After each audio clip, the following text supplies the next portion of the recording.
बिस्मिल्लाहिर्रहमानिर्रहीम। अस्सलाम वालेकुम नाज़रीन, आप यूट्यूब चैनल देख रहे हैं। मैं इमरान खान हूँ। छठी मरतबा वज़ीर आला खैबर पख्तूनख्वा सुहेल अफरीदी पहुंचे अपने लीडर इमरान खान से मिलने के लिए अडयाला जेल। उनके पास अदालती अहकामात थे और अदालत ने यह ऑर्डर दिया हुआ था कि अदालती अहकामात के मुताबिक इनकी मुलाकात करवाई जाए इमरान खान से जेल में। लेकिन छठी मरतबा भी अदालती अहकामात को बूटों तले रौंद दिया गया और ये फैसला किया गया कि मुलाकात नहीं करवानी। तो 6 मरतबा एक शख्स पहुंचा अदालत में। वो लगातार हर हफ्ते अदालत जा रहा है और अदालत के अलावा वो अडयाला जेल जा रहा है और लगातार जा रहा है और फैसला अदालत का लेकर जा रहा है, लेकिन इसके बावजूद उसको मिलने नहीं दिया जा रहा। तो हुज्जत तमाम हो रही है। इसके बाद भी जब कभी सुहेल अफरीदी ने कहा कि मैं एहतजाज का रास्ता अपनाऊंगा, तो बहुत सारे टाउट्स मैदान में आ जाएंगे और वो कहेंगे जी मईशत तबाह होने लगी है, वो कहेंगे जी देखें ये ज्यादती कर रहे हैं, वो कहेंगे देखें जी ये चढ़ दौड़े हैं। तो ये सारी चीजें उन्हें अभी देखनी चाहिए कि जब आप किसी को दीवार के साथ लगाते हैं, आईनी और कानूनी हक आप नहीं देते, जब आप अदालती अहकामात को बूटों तले रोन देते हैं, तो फिर लोगों के पास एहतजाज के अलावा कोई और रास्ता बचता नहीं है। पूरी दुनिया में ऐसा ही होता है ना, जहां जहां पे लोग एहतजाज का रास्ता अपनाते हैं वो सिस्टम से तंग आकर अपनाते हैं। उन्हें पता चल जाता है कि सिस्टम काम ही नहीं कर रहा। यहां से आगे सिर्फ एहतजाज एक ऐसी चीज है जो सिस्टम को काम करने पर मजबूर कर सकती है। तो बहरहाल सुहेल अफरीदी साहब गए और उनके बारे में 2-4 प्रोपेगेंडा थोड़े मैं आपको बताया दूं। एक तो यह है कि वफाकी हुकूमत के एक वजीर ने यह बात कंफर्म कर दी कि सुहेल अफरीदी की लगातार जासूसी की जा रही है। यानी पाकिस्तान की फेडरेशन लगातार एक वजीर आला की जासूसी कर रही है। जासूसी करना आज खुद एक नामुनासिब और गलत चीज है। आइन आपको आजादी का हक देता है, लेकिन अपने ही शहरियों की और खास तौर पे एक वजीर आला की जासूसी करना यह इंतहाई नामुनासिब और घटिया हरकत है और जासूसी की जा रही है। यह फेडरेशन को कमजोर करने की एक साजिश तो हो सकती है, लेकिन यह पाकिस्तान को मजबूत करने का कोई काम नहीं हो सकता। उसकी वजह यह है कि जब आप इस किस्म की हरकतें करेंगे, एक सूबे के आईनी सरबराह की आप जासूसी करेंगे और फिर आप उसका बरमला इजहार भी करेंगे कि जनाब हम इजहार भी कर रहे हैं, हम बता रहे हैं कि हम इस शख्स की जासूसी कर रहे हैं, तो ये आप तौहीन कर रहे हैं उन 4.5 करोड़ लोगों की जिनका वो नुमाइंदा है, या उन वोटरों की जिन्होंने उनको वोट डाले हैं।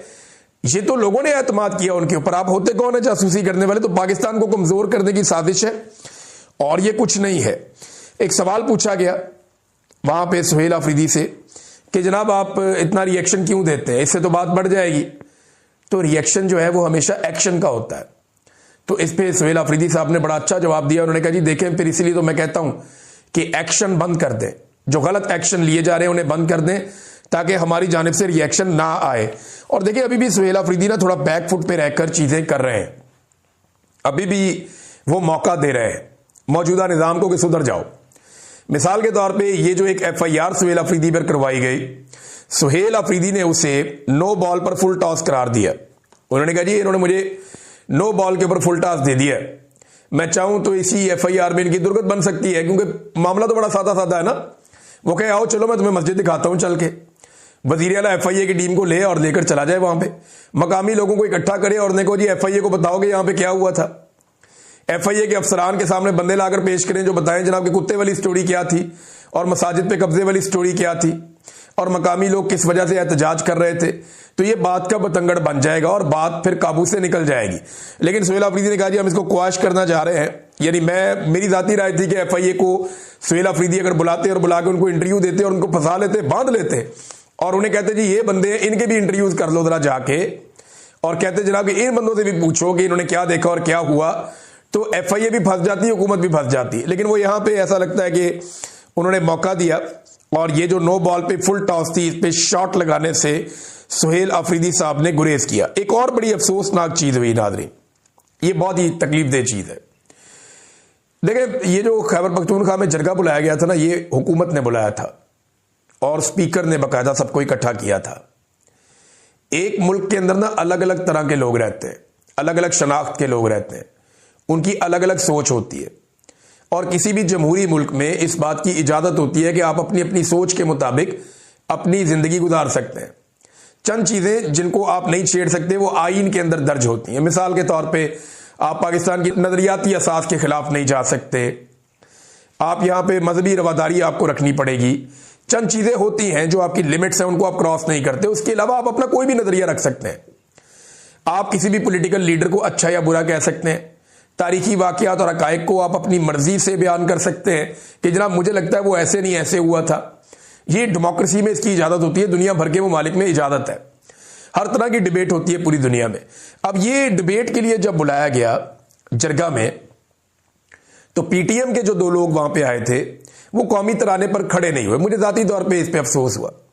यानी हम पूरी दुनिया में जाते हैं, आज भी अभी मैं यहां से जाऊंगा, एक प्रोग्राम होगा वहां, स्पेशली मैंने उन्हें कहा कि जैसे ही नाते रसूल मकबूल सल्लल्लाहु अलैहि वसल्लम हो तो आपने उसके बाद कौमी तराना पाकिस्तान का जो है वो चलाना है। उससे हमें बड़ी एनर्जी मिलती है, तो अच्छा लगता है, हम सारे खड़े हो जाते हैं। ओवरसीज है जितने वहां वो खड़े हो जाते हैं, और कई ऐसे लोग जो पाकिस्तानी नहीं भी होते वो भी खड़े हो जाते हैं। मुझे जाती तौर पे अच्छा नहीं लगा जब पीटीएम के लोग खड़े नहीं हुए कौमी तराने पर, मुझे नहीं अच्छा लगा। लेकिन एक बात है कि क्या उसकी बुनियाद पे उन्हें अगवा कर लेना चाहिए? यही तो चीजें हैं जिन पे डिबेट करनी है। वो बोलते हैं हम नहीं खड़े हो रहे, वो बोलते हैं हम नहीं खड़े हो रहे, हम कहते हैं जी खड़े होना चाहिए ना, हमें रवादारी एक दूसरे की रखनी चाहिए। अफगानिस्तान का कौमी तराना होगा, मैं तब भी खड़ा हो जाऊंगा। यूनाइटेड स्टेट्स का होगा, मैं वहां पे मौजूद होऊंगा, वो सारे लोग एहतरामन खड़े होंगे, मैं भी उनके एहतराम में खड़ा हो जाऊंगा। हर एक के लिए आपको रवादारी की कैफियत रखनी पड़ती है ना। आप जहां मौजूद होते हैं वहां के लोगों की दिलादारी आप नहीं करते। तो पीटीएम के जो वहां पे 2 साथी आए उन्होंने नामुनासिब रवैया रखा, लेकिन उसके बाद जब वो वहां से निकले तो उन्हें अगवा कर दिया गया।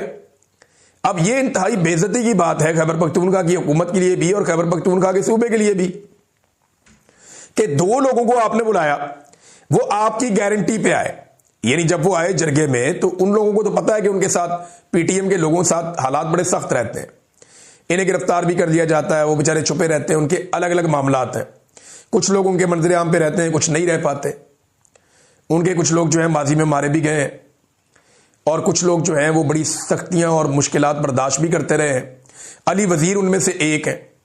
अब ये लोग जो पीटीएम के आए, ये वहां से जरगे से जब निकले तो इन्हें अगवा कर लिया गया। अब वो गायब है, उनका पता कुछ नहीं है। और ये सुहेल अफरीदी साहब ने भी कहा, गुलजफर खान साहब ने भी कहा, ये नामुनासिब रवैया है। वो हमारे मेहमान थे। देखिए, जब आप जरगे में किसी को बुलाते हैं ना, तो आप मामलात को हल करने के लिए बुलाते हैं, आप इख्तलाफात को खत्म करने के लिए बुलाते हैं, आप एक मुश्तरका लाएअमल बनाने के लिए बुलाते हैं। अब वो एक लाएअमल बनाने के लिए आए थे, आज नहीं तो कल वो हमारी बात पे आ जाएंगे, कुछ हम उनकी मान लेंगे, कुछ वो हमारी मान लेंगे, कुछ इंसाफ उनको फराहम कर दिया जाएगा, कुछ वो रियासत के करीब आ जाएंगे। उम्मीद तो ये रखनी चाहिए ना हमेशा, और पॉलिटिकल लोग यही करते हैं। लेकिन जिसके पास डंडा हो, ताकत हो, बंदूक हो, वो कहता उठाओ, गायब करो, मारो, कत्ल करो। तो इस तरह तो मुल्क नहीं चलता ना, इस तरह तो डिबेट नहीं होती। पाकिस्तान में डेमोक्रेसी है, लेकिन अभी हमारे आइन में तो यही लिखा है कि पाकिस्तान में जमहूरियत है। लेकिन पाकिस्तान के वजीर दिफा ने तो कह दिया कल कि हमारे डीएनए में जमहूरियत नहीं है, हमारा तो कल्चर नहीं है जमहूरियत का। वो खुद ही उसने कह दिया। वो तो अब आमरीयत के दाई बन चुके हैं। अपनी जिंदगी के इस हिस्से में ख्वाजा आसिफ साहब ने अपनी पूरी सियासत को एक दरिया को कूजे में बंद कर दिया। उन्होंने बताया कि उनके डीएनए के अंदर ही जमहूरियत नहीं थी। ये तो वो नौसरबाजी कर रहे थे, 2 नंबरी और फ्रॉड कर रहे थे, रंगबाजी कर रहे थे पूरी दुनिया को बता बता के मैं जमहूरी हूं या मेरा लीडर जमहूरी है। नवाज शरीफ साहब की चेहरे से भी जमहूरियत का नकाब उतरा कल। मियां साहब ने कल बड़ी एक्टिंग की, बड़ा शो करने की कोशिश की, जैसे today I am not happy, यानी मैं बड़ा उदास हूं, मेरा दिल नहीं लग रहा है असेंबली में, मैं बात करने के मूड में भी नहीं हूं। बात करने के लिए था ही कुछ नहीं। 3 दफा का वजीर आजम और पाकिस्तान की एक ऐसी पॉलिटिकल पार्टी जो अभी इक्तदार में है, उसका हेड वो आता है जनाब असेंबली में और एक लफ्ज बोले बगैर चला जाता है। बोले क्या, कहे क्या, कहने के लिए बचे ही कुछ नहीं है। और बिला वजह शर्मिंदा होने की एक्टिंग कर रहे हैं या मजबूर होने की एक्टिंग कर रहे हैं। कोई मजबूरी नहीं है सवाए इसके कि इक्तदार की ख्वाहिश है और अवाम का खौफ है। और इसीलिए इमरान खान साहब को जेल में बंद किया हुआ है और हर वो कानून साजी करते जा रहे हैं जिससे इमरान खान साहब को लंबे अरसे तक जेल में बंद रखा जा सके। और अब तो उनके वजीर खुल खुलाकर इमरान खान साहब को कत्ल करने की धमकियां भी देना शुरू हो गए। जैसा कि हनीफ अब्बासी साहब ने, जो रेलवे के वजीर है, उन्होंने हाल ही में एक धमकी दी है बड़ी खौफनाक कि वक्त से पहले इमरान खान साहब की फातिहा पढ़ ली जाएगी अगर ये रवैये ना तब्दील किए गए तो नाजरीन, इस पे जो है वो बड़ा सख्त रद्द-ए-अमल दिया सीएम अफरीदी, सुहेल अफरीदी साहब ने। उन्होंने कहा जी कि ये ज्यादती है और इस पे हमारा बड़ा सख्त रद्द-ए-अमल आएगा। ये हमारी पख्तूनों की और कबायली रवायात को रोंदा जा रहा है। हमने उन्हें बुलाया था और वो आए थे हमारी दावत के ऊपर, 2 लोग पीटीएम के, और उनका गायब हो जाना, इसका बड़ा सख्त रद्द-ए-अमल आएगा, ये जनाब उन्होंने कहा।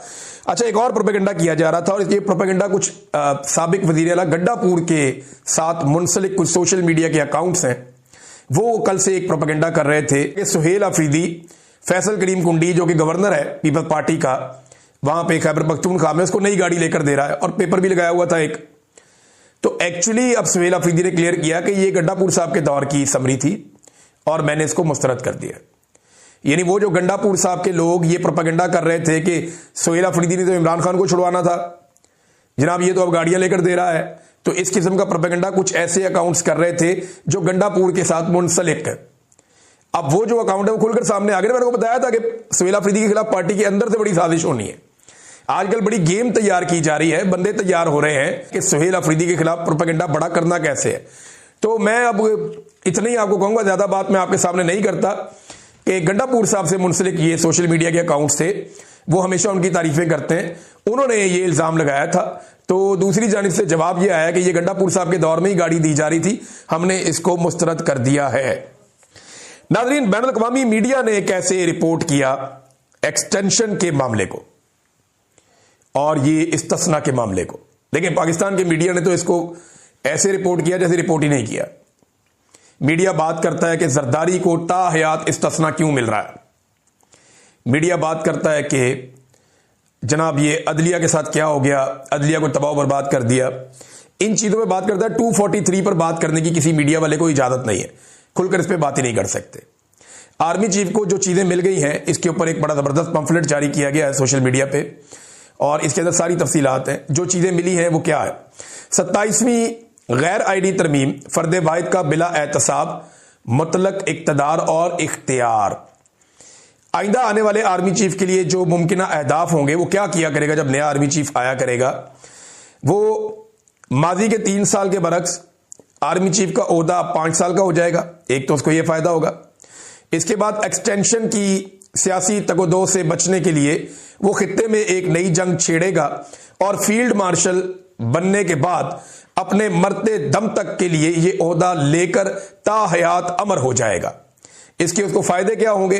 नंबर 1, उसका ओहदा ताहयात रहेगा। नंबर 2, ताहयात उसको मुराद मिलती रहेंगी। नंबर 3, ओहदे से बरतरफी तकरीबन नामुमकिन हद तक मुश्किल हो जाएगी। और नंबर 4, मुसल्लह अफवाज पर फील्ड मार्शल का मुकम्मल कंट्रोल हो जाएगा। नंबर 5, ताहयात इस्तिस्ना उसे मिल जाएगा, यानी मावरा अदालत कत्ल किया जाए, जबरी गुमशुदगियां की जाएं, करप्शन समेत हर किस्म की लाकानूनियत पर एहतसाब नामुमकिन हो जाएगा। और बरतरफी का तरीक़ाकार सदर के मुआखजे की तरह का, इंपीचमेंट जैसे सदर की जाती है उस तरीके पर इन्होंने इस्तवार कर दिया है। यानी पाकिस्तान की 78 साल तारीख में आज तक तो ये नहीं हो सका, तो जो कौम मिलकर या जो मुल्क एक सदर को नहीं आज तक मुआखजा कर सका, वो एक आर्मी चीफ का मुआखजा क्या करेगा। क्या पिद्दी और क्या पिद्दी का शोरबा। और ओहदे से बरतरफी के लिए दोनों ऐवानों की 2/3 अक्सरियत दरकार होगी, जो कभी भी किसी भी जमात को नहीं लेने दी जाएगी। ये तो एस्टेब्लिशमेंट ने अब सोच रखा है। तो नाज़रीन, बैनुल अक़वामी मीडिया इसे कैसे रिपोर्ट करे। तो हमारा मीडिया तो ऐसे रिपोर्ट कर रहा है ना। बैनुल अक़वामी मीडिया इसको लाइफ एक्सटेंशन, लाइफ इम्यूनिटी का नाम दे रहा है। आप बैनुल अक़वामी मीडिया निकालें, जो पाकिस्तान के अंदर 27वीं आईनी तरमीम हुई है, जहां पे भी आप पढ़ेंगे तो आप सर पकड़ के बैठ जाएंगे कि एक्चुअल तो रिपोर्टिंग वो कर रहे हैं कि हमने कैसे अपने आईन को दफन कर दिया, तबाह बर्बाद करके रख दिया। वो पीटीआई वालों ने चाहे मजाक में किया हो, लेकिन जो उन्होंने एक पंफलेट निकाला ना आइन की ताज़ियत के लिए, वो बिल्कुल दुरुस्त है कि इस तारीख को आइन का इंतकाल हो गया और वजह जो है वो खौफे इमरान खान, जिसकी वजह से आइन का इंतकाल हुआ है। अब नाज़रीन, एक और जो डेवलपमेंट है वो मैं आपके सामने रखता हूं। फिर एक कॉलम अंसार अब्बासी साहब ने लिखा, बड़ी इंटरेस्टिंग चीजें मैं आपके साथ शेयर करूंगा, वो बहुत जरूरी है क्योंकि उसमें मेरा भी तस्करा उन्होंने नाम लिए बगैर किया है। तो इसमें ना पाकिस्तान ने अमली तौर पे अब ये फैसला कर लिया है कि वो अफगानिस्तान के ऊपर एक हमला करेगा। ये खबर मैं आप आज दे रहा हूं। आज 13 तारीख है नवंबर की, और मैं आपको बता रहा हूं कि पाकिस्तान अफगानिस्तान के ऊपर एक हमला करेगा। ये फैसला पाकिस्तान ने कर लिया है और इससे अमेरिका को बड़ी खुशी हासिल होगी। वजीर दिफा और वजीर दाखिला के बयान छोटे मोटे आ चुके हैं और फील्ड मार्शल और जो इदारा है वो अपनी नीयत पहले ही शो कर चुका है। और ये एक मुख्तसर जंग रहेगी या लंबी हो जाएगी, इसके बारे में किसी को आइडिया नहीं है। पाकिस्तान को सूट करती है एक मुख्तसर जंग, क्योंकि अफगानिस्तान के पास रवायती जंग लड़ने का कोई साजो सामान नहीं है। ना उनके पास एयरफोर्स है, ना उनके पास जदीद मिसाइल सिस्टम्स हैं कि वो पाकिस्तानी फौज का मुकाबला कर सकें। लेकिन लंबी जंग के अंदर, गुरिल्ला जंग के अंदर, वो इंटरनल नुकसान कर सकते हैं, अंदरूनी नुकसान कर सकते हैं, जो उनका एक पुराना तरीकाकार है। जैसे वो नेटो के साथ लड़े हैं बड़ा लंबा अरसा, तो क्या वो सालों तक इसको खींच लेंगे, ये एक बड़ा सवाल है। लेकिन अगर वो इसको सालों तक नहीं खींचते लड़ाई को, तो उसके पीछे एक रीजन ये भी हो सकता है कि अमेरिका बीच में पड़ जाएगा और चाइना बीच में पड़ जाएगा। चाइना को पाकिस्तान और अफगानिस्तान की जंग इस वक्त सूट नहीं करती, और ना ही रशिया ये चाहेगा कि यहां पे एक नई जंग लग जाए।